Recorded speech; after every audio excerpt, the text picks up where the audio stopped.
Fazer a comunicação de saída definitiva e conseguir a residência no Paraguai não significa sozinho que a sua saída fiscal está bem sustentada, foi bem sucedida. Se a Receita Federal questionar essa mudança, o problema pode não estar no documento que você entregou, pode estar no fato de que os documentos, a sua movimentação financeira, a sua vida cotidiana contam histórias diferentes. E isso é exatamente que eu quero evitar com você nesse vídeo. Eu vou te mostrar 7 pontos que eu considero importantes quando eu analiso uma saída fiscal para o Paraguai. E principalmente a ordem que essa estrutura precisa fazer sentido. Ok? Porque existe um erro que eu vejo com frequência. A pessoa formaliza primeiro a saída e só meses depois começa de fato a construir uma vida fora do Brasil. E esse intervalo pode gerar uma inconsistência importante. Sim. Meu nome é Yuri Pontes Vieira, eu sou advogado tributarista internacional. Eu trabalho já há 20 anos com esse tema e eu ajudo brasileiros e estrangeiros a entrar e sair do Brasil com toda essa segurança. Bom, se você assistiu ao meu vídeo anterior sobre as decisões do CARF envolvendo a saída fiscal do Paraguai, esse vídeo é meio que uma continuação prática, tá ok? Mas se você chegou aqui agora pela primeira vez, não tem problema. Você vai conseguir acompanhar-se tudo, ok? Bom, o ponto que eu quero trazer hoje não é simplesmente uma lista de documentos, tá certo? É como se esses documentos precisam conversar entre si, tá bom? Então vamos lá. O que é que eu penso, né? O raciocínio que vem antes desse checklist. Então, antes de entrar nos 7 pontos, eu quero que você entenda uma coisa. Quando eu analiso uma questão de saída fiscal, eu não gosto de olhar para o documento isoladamente. Não, eu tento reconstruir uma história. Onde essa pessoa morava, onde ela gastava o dinheiro, onde ela tinha os vínculos pessoais econômicos mais relevantes. Quando essa mudança começou? E principalmente as datas fazem sentido quando eu coloco tudo isso em uma linha do tempo? Essa, para mim, é uma forma muito segura de pensar essa questão. Nos casos do CARF, CARF é o quê? É o Conselho Administrativo de Recursos Fiscais, é uma espécie de tribunal administrativo que cuida desses litígios entre a administração fiscal e contribuinte. Eu comentei, né, no vídeo anterior que o debate não ficou simplesmente em saber se determinada declaração existia ou não, tá? O conjunto da vida da pessoa é que importou nessa análise. E daí que aparece a discussão sobre o chamado, Centro dos interesses vitais, onde na prática está concentrada a vida daquela pessoa. Aliás, esse centro de interesses vitais é algo que a Receita Federal começa a cada vez mais usar. Isso já é usado há muito tempo, as administrações fiscais, pelo menos da Europa, já usam há muito tempo essa interpretação. Até a OCDE, que extrai documentos, guias sobre esse tema, trata dessa questão de interesses econômicos e vitais. Então guarde essa pergunta até o final. Se alguém perguntasse, né, ou que se pegasse todos esses documentos e colocasse uma ordem cronológica, eles contariam a mesma história? É isso que nós vamos testar agora. Vamos lá. 7 pontos importantes para você observar. Item 1.1. Vínculos e cadastros no Brasil. Então, vamos lá. O que é que você deve observar agora? Primeiro ponto são seus vínculos formais e cadastrais no Brasil, tá? E aqui eu quero fazer uma observação, tá? Não existe uma regra simplista, de que você precisa sair cancelando todo e qualquer cadastro no Brasil. Inclusive, você não precisa cancelar o seu CPF. Não. Você tem que só que atualizar ele, colocar que seu dado cadastral da Receita Federal é de não residente e, ou seja, situado no exterior, seu endereço. Então, vamos lá, imagine que alguém dizendo que deixou definitivamente o Brasil, mas manteve o quê? Sede de registro, endereços, atos recorrentes que atuam e continuam apontando o Brasil como centro da vida, o centro de interesses aí. Dependendo do contexto, isso realmente merece atenção. Então, a situação eleitoral, os endereços cadastrais, os registros utilizados em instituições, você deve prestar atenção mesmo se você tiver uma empresa. Lá você coloca onde você é residente. Então, por isso eu evitaria aquela lógica de simplesmente pegar uma lista na internet e sair cancelando tudo. Não, você tem que ter muito cuidado e objetividade, saber o que deve fazer ou não. Tá ok? Mas deixar algo lógico. Contas bancárias no Brasil. Ponto importante. Questão sensível que pode até dar malha fina, pode dar conflito de informações. É aqui que existe, eu acho, uma confusão comum. Então, ter conta no Brasil por si só não significa necessariamente que você continua sendo residente fiscal do Brasil. O que a gente recomenda é que você altere essa conta para uma conta de não residente. Então, seria o quê? Você, com essa conta de não residente, a facilidade dela é que você consegue colocar investimentos, você consegue colocar dinheiro, você consegue fazer transferências bancárias, mas, lógico, tem que prestar atenção o quê? Se existe movimentação, ela, de alguma forma, se ela tiver muita movimentação, ela pode te dar, e principalmente dar para o fisco, um elemento dizendo, olha, está gastando tanto aqui no Brasil que há indícios de que ele morava aqui. Então, atenção em relação a isso. Primeiro ponto, abra uma conta de não residente. As pessoas me perguntam, doutor, eu ainda tenho uma conta no Brasil, isso acaba com a minha saída fiscal? E aí a resposta concreta e correta não deveria ser dada a olhada a existência desse tipo de conta, mas eu aconselho de início transferir esse dinheiro para a conta de não residente. Tá ok? Bom, ponto 3, moradia que ficou no Brasil. Eu acho que esse ponto é sensível, tá? Porque se você morava de aluguel e efetivamente deixou aquele aluguel, ok, perfeito. A documentação dessa mudança precisa ser coerente, lógico, né? A data que você se mudou. Então, se você possui imóvel próprio no Brasil, de novo, isso significa que automaticamente a sua saída fiscal é inválida. Não, a pergunta deve ser outra. O imóvel continua sendo utilizado como residência habitual? Acho que isso é uma precaução a mais. Ele está alugado? Ele está vazio? Lógico, atenção ao aluguel tem uma tributação específica. Sua família vive morando ali?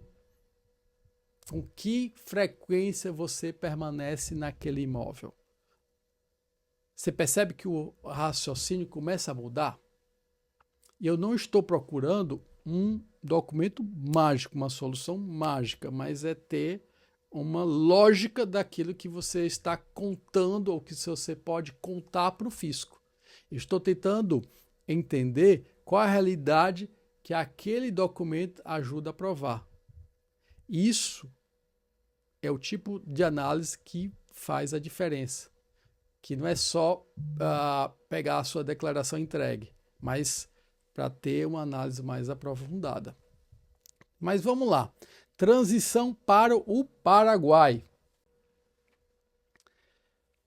Até aqui nós olhamos para o que ficou no Brasil. Agora vem uma parte ainda mais importante. Se você diz que mudou sua residência para o Paraguai, nós precisamos conseguir enxergar uma vida real que acontece no Paraguai, que está acontecendo no Paraguai. E é aqui que os próximos pontos entram. Vamos lá. Vida financeira no Paraguai. Olha o que a gente deve analisar e deve se preocupar. Abrir uma conta bancária e simplesmente deixá-la parada não demonstra muita coisa. Atenção a isso. É muito mais relevante observar se existe uma movimentação compatível com a vida que você está dizendo que leva naquele país, no Paraguai. Se está tendo entrada de recursos, pagamentos, despesas rotineiras, compras é muito importante, serviços, se você está prestando serviço, se você está tomando serviço. Em outras palavras, a vida, deixa rastro. Quando uma pessoa realmente vive em determinado lugar, normalmente existe uma quantidade grande de pequenas evidências dessa rotina do dia a dia, de compras, de ida ao médico, de ida ao supermercado. Então, eu prefiro essas evidências naturais a uma estrutura montada artificialmente, tá? Para que isso possa ser considerado como residência. Esse é, inclusive, um ponto que eu observo quando eu reviso essas estruturas, quando elas já são feitas.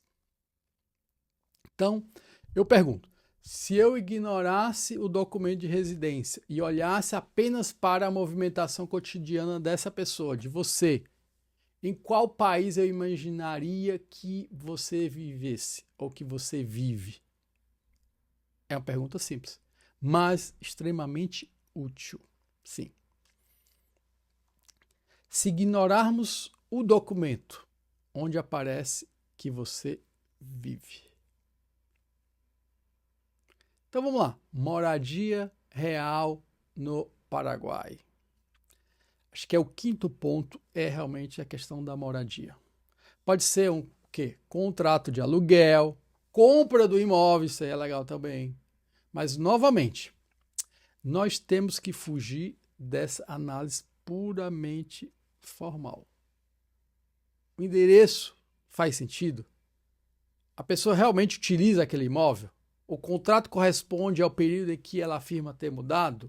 Você, lá no seu contrato, realmente bate aquilo ali da sua saída fiscal para a entrada no Paraguai? Então, existe, lógico, outros elementos mostrando aquela moradia que você está fazendo. Mas será que faz parte dela? Imagine, então, uma pessoa com determinada estrutura patrimonial e determinado padrão de vida no Brasil, que apresenta no Paraguai apenas um endereço formal e que aparentemente nunca utiliza. Isoladamente, isso não prova nada, tá? Mas pode ser uma peça que, somada a várias outras circunstâncias, passa o quê? A despertar dúvida, passa o quê? A despertar perguntas para o fisco. Por isso eu volto ao mesmo ponto. Cada documento precisa conversar com os demais. Então, vamos lá. Ponto 6, provas de rotina. Vamos lá, a gente precisa pensar o quê? Aqui que entra as contas de serviço, telefonia, internet, contratos locais, outros documentos que podem demonstrar uma presença cotidiana. Muita gente menospreza isso, eu acho. Mas esse tipo de documento que você deve ter é importante para provar o quê? Sua vida definitiva fora.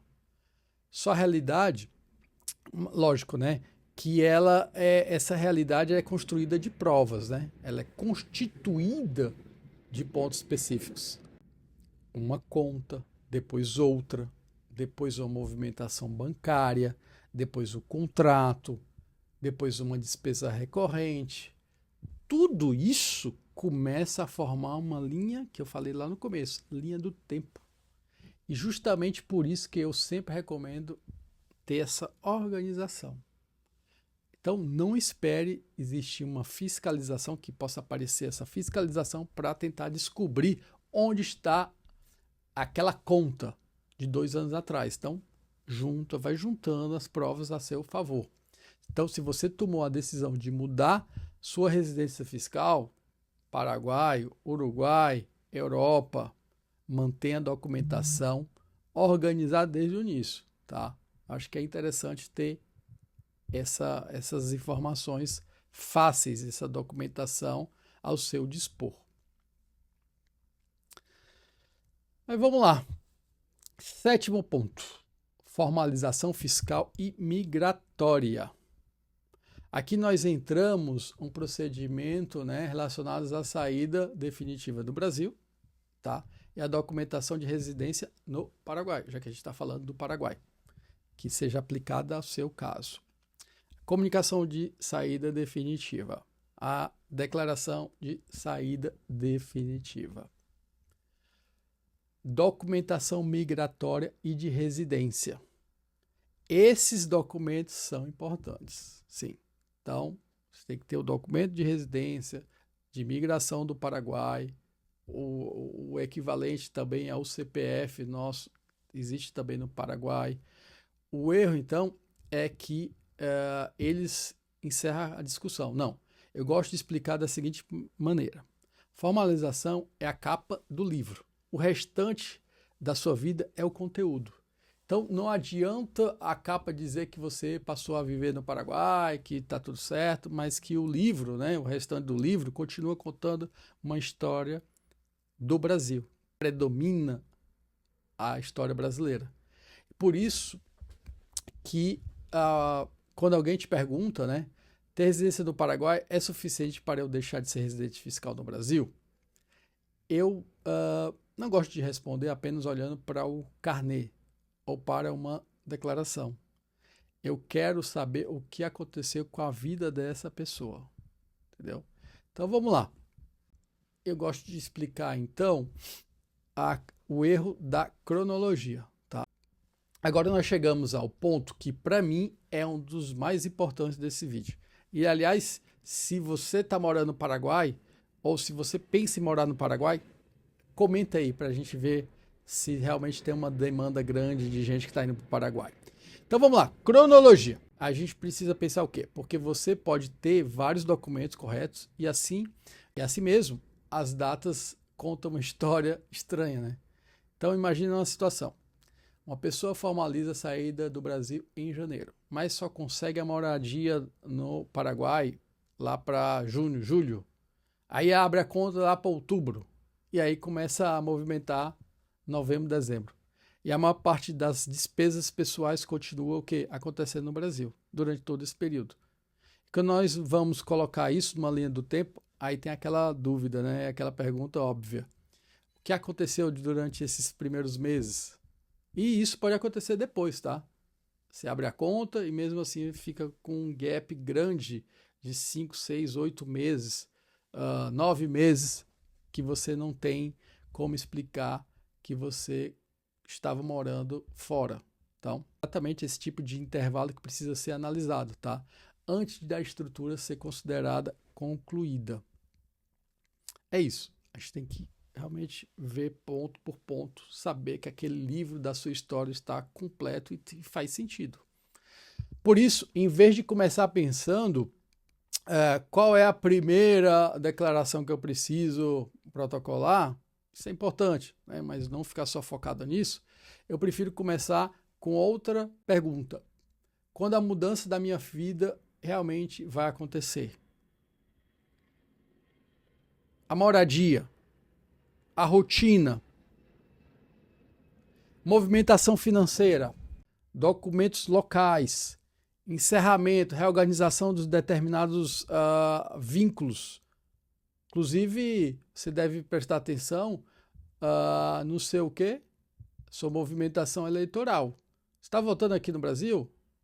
Que a gente aconselha que você altere o seu domicílio para o exterior. Para você tentar, se quiser participar das eleições, né, que é até um dever cívico, que você mostre que você está registrado no exterior, no consulado competente no Paraguai. Então, é por isso que uma análise individual que eu acho é muito importante. Ao invés de dar uma receita de bolo, eu prefiro que analisar item por item, e você deve fazer isso também. Então vamos lá, as perguntas que eu faria. Eu vou te fazer um teste aí. Em vez de simplesmente contar quantos documentos que você possui, responda as 3 perguntas. Primeiro, Eu consigo demonstrar quando minha vida deixou de estar concentrada no Brasil? Segunda pergunta. Eu consigo demonstrar quando minha vida passou efetivamente a acontecer no Paraguai? E a terceira e última pergunta. Se alguém organizar todos os meus documentos por data, ela conta a mesma história? Então, se você encontrou dificuldade para responder uma dessas perguntas, eu acho que não significa automaticamente que existe um problema, tá? Mas você deve prestar muita atenção e tentar revisar isso. E aí, dá até para juntar os dois vídeos que eu já fiz, esse agora e o anterior. O anterior, nós vimos como foi o questionamento dado pelo CARF. Mas nesse vídeo, eu daria uma pitada mais prática, entendeu? E o principal ponto que eu quero que você leve aqui é o seguinte: uma boa saída fiscal não é aquela que tem o maior número de documentos, é aquela em que os documentos refletem uma mudança real e que contam uma história coerente. Bom, gente, se vocês ficaram com alguma dúvida, o que vocês acharam desse vídeo, vocês deixam lá um comentário. Se tiver mais alguma dúvida específica, manda lá uma mensagem para a gente sobre esse vídeo. Vou até deixar aqui o nosso contato, ok? E se você quiser saber mais informações sobre saída fiscal, a gente tem também outros vídeos. Então, eu te espero, talvez na próxima semana. Se você está vendo isso hoje, nós sempre estamos publicando vídeos sobre planejamento tributário internacional e saída fiscal. Ok? Obrigado e até a próxima.